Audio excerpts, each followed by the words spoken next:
Dalam keadaan kesurupan, Putri Bramasta merasa seperti anak itu sedang tersenyum padanya. Perlahan-lahan, rasa khawatir dan takutnya berkurang. Mereka adalah orang-orang terdekat dalam hidupnya. Dengan mereka di sisinya, dia tahu dia akan baik-baik saja. Setelah meyakinkan dirinya sendiri, Putri merasakan sedikit lega dan menutup matanya untuk tidur. Dia menutup matanya, tapi dia masih belum bisa tidur. Pikirannya memutar adegan-adegan dari masa lalunya, dan dia mengingat semua yang telah terjadi selama bertahun-tahun. Pernikahan mendadak, mengetahui bahwa suaminya yang baru menikah adalah bos besar sebuah perusahaan. Orang-orang yang meninggalkannya datang mencarinya. Kemudian ibunya bunuh diri, dan ayahnya terbunuh. Dia memikirkan semua hal yang telah terjadi di masa lalu, dan dia akan tetap sedih. Namun, dia tidak akan takut lagi, karena dia memiliki Randy dan anak-anak mereka. Saat dia memikirkannya, dia perlahan menenangkan dirinya dan perlahan tertidur. Ia mengaku tidak takut lagi, namun ia masih berpegangan erat pada selimut yang digunakan untuk menyelimuti bayi saat ia tidur. Tindakannya masih mengungkapkan bahwa dia khawatir dan takut. Randy mengulurkan tangannya dan dengan lembut menyentuh dahinya. Dia memegangnya erat-erat dengan tangannya yang lain ketika dia mencoba meyakinkannya. Mungkin Putri bisa merasakan kenyamanan Randy, alisnya yang mengernyit perlahan mengendur dan cengkeramannya pada selimut sedikit mengendur. Dalam kehidupan ini, dia memilikinya, dan dia juga memilikinya. Dan itu sudah cukup. Kisah Putri Kecil dan Brother David resmi siap tayang. Saya menantikan teman-teman saya yang menantikan cerita Putri Kecil dan Brother David. Semuanya dimulai di Broadway, New York, Amerika Serikat.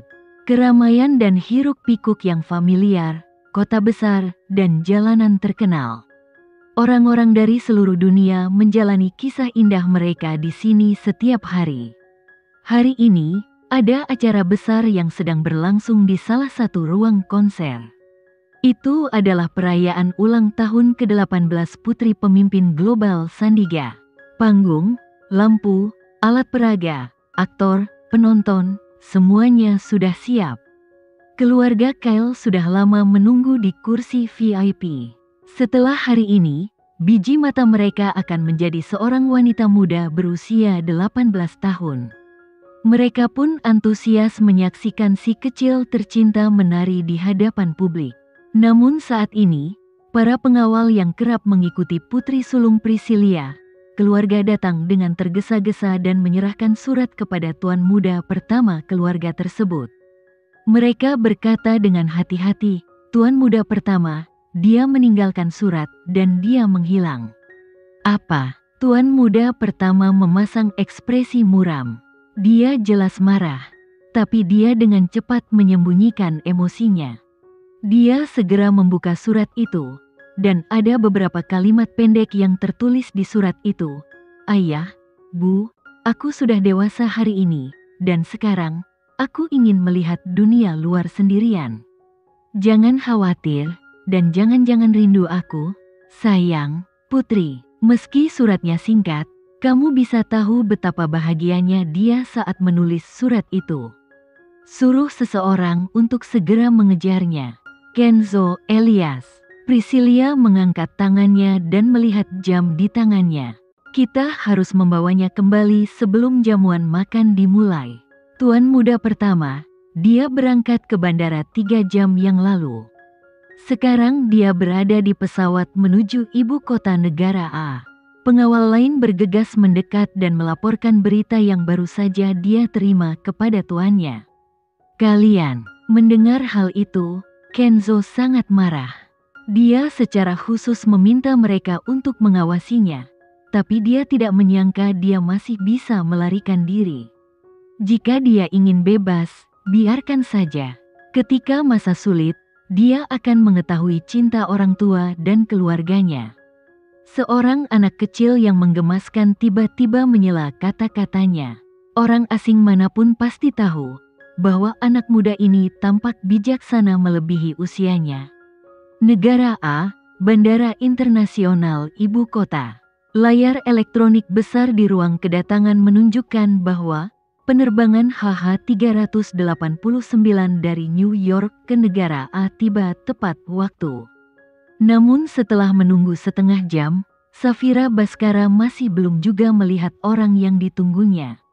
Bukan saja dia tidak melihat orang yang dia tunggu, tapi dia juga tidak bisa menghubungi telepon orang tersebut. Dia mulai khawatir. Safira menunggu terlalu lama. Ketika dia hendak menuju ke konter informasi untuk meminta bantuan, tamu yang ditunggunya akhirnya tiba. Tamunya adalah seorang gadis muda yang tinggi. Dia mengenakan t-shirt putih dan celana jeans denim. Dia mengenakan topi di kepalanya dan mengenakan kacamata hitam. Safira tidak bisa melihat matanya.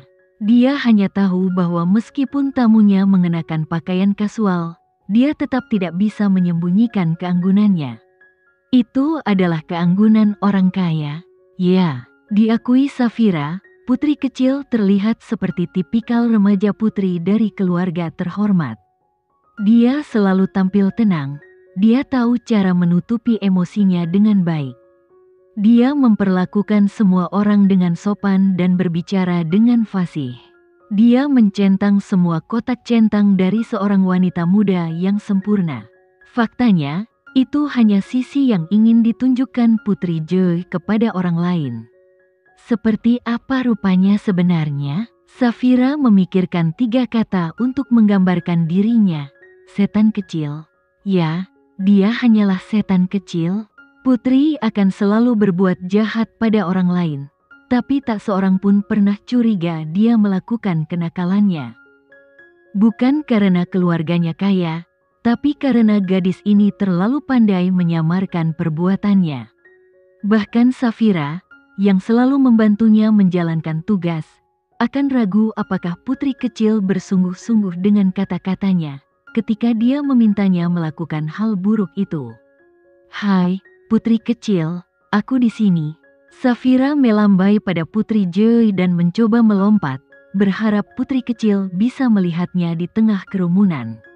Namun, hal-hal tidak terjadi sesuai keinginannya. Safira tidak terlihat, namun putri kecil terlalu mencolok. Dalam jarak dekat saat putri kecil berjalan menuju pintu keluar, banyak orang mengarahkan pandangan mereka padanya. Dia benci orang yang menatapnya, tapi dia tidak menunjukkannya. Dia hanya mengangkat tangannya dan menyesuaikan kacamata hitam yang menutupi hampir separuh wajahnya. Safira memahaminya dan tahu bahwa itu pertanda dia kesal. Saat dia membayangkan konsekuensi dari Putri Joy yang menjengkelkan, Safira tidak bisa menahan diri untuk tidak bergidik. Dia bergegas melewati kerumunan dan datang ke sisi Putri. Putri, dari mana saja kamu? Aku sudah lama menunggumu dan tidak bisa menghubungimu. Aku sangat khawatir. Aku menyelinap keluar dari rumah. Apa menurutmu aku boleh membawa ponselku? Putri melirik Safira melalui kacamata hitamnya. Bagaimana dia bisa tetap begitu bodoh setelah menjadi temannya selama bertahun-tahun? Karena dia pernah diculik sebelumnya ketika dia masih kecil, ayah tersayang telah memasang alat pelacak di ponselnya. Kemanapun dia pergi, ayah tersayangnya pasti tahu. Dia tidak bodoh, dia jelas tahu bahwa ponsel itu dilengkapi dengan GPS. Apakah Safira ingin Kenzo membawanya kembali ke New York setelah setengah hari? Oh, Safira menggaruk kepalanya dan tersenyum canggung. Bagaimana aku bisa melupakan hal ini? Apalagi yang bisa kamu lupakan? Putri tidak melakukannya. Tahu kenapa orang ber-IQ tinggi seperti dirinya akan berteman dengan orang bodoh seperti Safira. Mungkin mereka menjadi teman baik karena Safira selalu polos dan berpikiran sederhana, sehingga dia tidak tega melihat Safira ditindas. Sekian dulu ya video kali ini. Kita lanjutkan lagi videonya di lain waktu.